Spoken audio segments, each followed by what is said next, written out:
জনপ্রিয় নয়। বিশ্বাস করুন, রাকিব হোসেন আগে কি করতেন সেটা শুনলে আপনার চোখ একেবারে কপালে উঠে যাবে। তাহলে আর দেরি কেন, চলুন শুরু করা যাক আজকের এই বিশেষ ভিডিও। আর হ্যাঁ, যদি ভিডিওটা ভালো লাগে তাহলে একটা লাইক দিতে ভুলবেন না, কারণ আপনার একটি মাত্র লাইক আর একটা সাবস্ক্রাইব আমাদের জন্য বিশাল অনুপ্রেরণা। আপনাদের ভালোবাসাই আমাদের এগিয়ে যাওয়ার শক্তি, তাই সাবস্ক্রাইব করে সঙ্গে থাকুন আমাদের এই যাত্রায়। এই সময় কম, শুরু করো।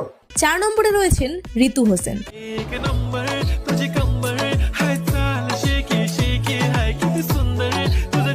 ঋতু হোসেন রাকিব হোসাইনের ছোট বোন। নামটা নিশ্চয়ই সবার চেনা। ছোটবেলা থেকেই সে ছিল দারুণ পরিশ্রমী আর আত্মবিশ্বাসী। ভাইয়ের পাশে থেকে অনেক সময় সাহায্য করত, ভিডিওর আইডিয়া, শুটিং সবকিছুতেই হাত লাগাতো। একটা সময় সে নিজেও ইউটিউবে নিজের জায়গা তৈরি করার সিদ্ধান্ত নেয়। তারপর 2016 সালে ঋতু নিজের একটি ইউটিউব চ্যানেল খুলে বসে। Hey guys, my name is Ritu Hossain. Welcome to my new channel. And আমি আজকে অনেক খুব খুশি কারণ এটা আমার নিউ ব্লগ, যেখানে সে নিয়মিত ব্লগ, চ্যালেঞ্জ আর পারিবারিক কন্টেন্ট আপলোড করতে